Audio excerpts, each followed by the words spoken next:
शिबली फराज साहब, सबसे पहले वज़ीर-ए-आज़म ने कहा कि 50 से 70 करोड़ का रेट चल रहा है। उन्होंने ही कहा कि मैं पार्टी के कारकुनों को टिकट दूंगा, और जाहिर है बहुत सारे ऐसे कारकुन हैं, आप भी जिनमें शामिल हैं, जिन्हें टिकट दिए भी गए हैं, मगर खुद तहरीक इंसाफ ही के लोग इल्ज़ाम लगा रहे हैं कि 50 से 70 करोड़ वाली शिकायत तो हमने ही की थी, कियानी साहब को भी बताया था, उसी को टिकट दे दिया। अब सिंध से 2018 में जो पीपल्स पार्टी का टिकट चाहते थे मगर फिर आज़ाद खड़े हुए, उन्हें टिकट दे दिया। ये क्या हो रहा है कि तहरीक इंसाफ जो इल्ज़ाम दूसरों पर लगा रही थी वो अपने रहनुमा आप पर लगा रहे हैं? नहीं जी,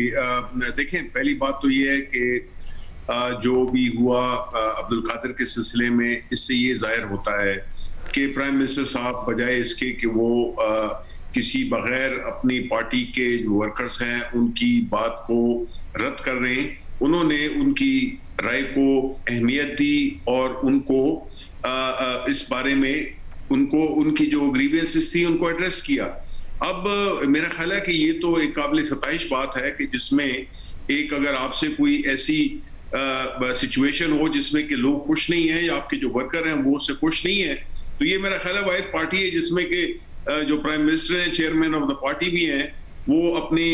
उसको राय को मुकद्दम रखते हुए वो अपने फैसले को तब्दील कर देते हैं। साहब, ये इसलिए हुआ या फिर इसलिए कि पार्टी के रहनुमा मुकम्मल तौर पर खुलकर सामने आ गए और वाज़ेह हो गया था कि अगर इनको टिकट दिया जिनको दिया गया है तो वो जीत वैसे भी नहीं पाएंगे, इतनी ज़्यादा नाराज़गी तो सामने आ गई थी? नहीं, देखें शाहजेब, ये मेरा ख्याल है कि हमें इन जो भी इस किस्म की चीज़ें जो कि मुस्बत हों उसको हमें पॉजिटिवली देखना चाहिए, और हम इसको पॉजिटिवली देखते हैं कि इससे यही जाहिर होता है कि चेयरमैन पार्टी का किस कदर कितने सेंसिटिव है, उनके जो वर्कर्स की जो ओपिनियन है, उनकी जो फीडबैक है। वरना तो ये ऐसी भी सिचुएशन होती हैं जिसमें कि बिल्कुल लोग इग्नोर कर जाते हैं और लोग अपने उस पर खड़े रहते हैं, लेकिन दिस शोज कि हाउ इम्पोर्टेंट अपने वर्कर्स की आवाज़ है चेयरमैन की नज़र में। सर, फिर जो सिंध से वर्कर्स की आवाज़ है, क्या उस पर भी नज़रसानी की जा रही है कि उसको भी देखा जाए?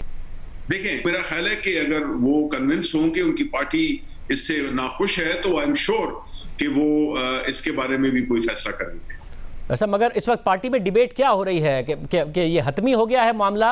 या ये डर है कि ऐसा ना हो कि फिर एमपीएस वोट ही ना दें? नहीं जी, देखें, ऐसी बात नहीं है। प्राइम मिनिस्टर साहब के साथ जो भी डिसएग्रीमेंट्स हो वो अपनी जगह पर, अगर उनकी कोई फैसले से, लेकिन एंड ऑफ द डे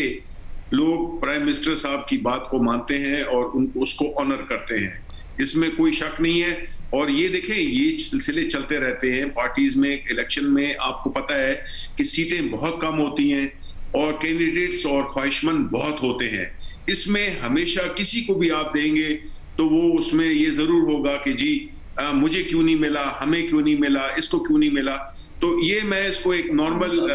मगर शिबली साहब, आपके ऊपर भी तो कोई एतराज़ करे ना कि शिबली फराज को क्यों दिया, कोई एतराज़ नहीं कर रहा है। मगर अबड़ो साहब जो 2018 में आज़ाद लड़े थे, पीपल्स पार्टी का टिकट चाहते थे, या अब्दुल कादिर साहब जो कुछ अर्से एक दिन पहले ही टिकट मिलने से पहले हुआ कि जी वो पार्टी में शामिल हुए, तो फिर कारकुन उस पर आवाज़ उठा रहे हैं, वरना बहुत सारे सीनियर रहनुमाओं को भी आपने टिकट दिया है, कोई आवाज़ नहीं उठा रहा।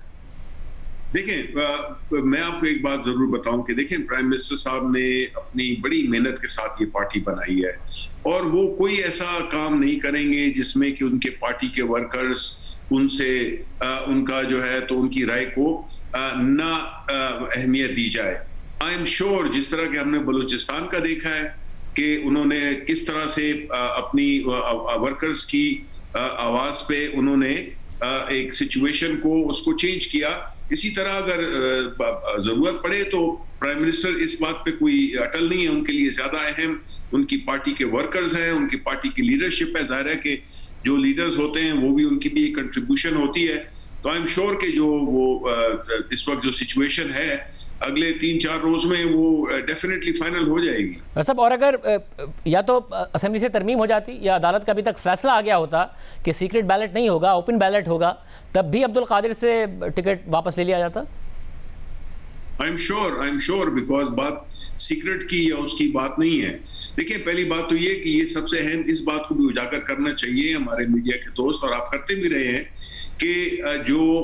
पर्पस है, जो प्राइम मिनिस्टर साहब जिस मौकफ के लिए इतने कोशिशें कर रहे हैं, हमारी पार्टी इतनी कोशिशें कर रही है कि जब तक आपकी सिस्टम में ट्रांसपेरेंसी नहीं आएगी तो इस किस्म के वाकयात होते रहेंगे और वो जेन्युइन लोग जो कि पैसे नहीं लगा सकते वो जो है तो नहीं आगे आ सकते। तो इसमें तो हमें सपोर्ट करना चाहिए, हमारी पूरी कौम को, पॉलिटिकल पार्टीज को, मीडिया को, जितने भी लोग हैं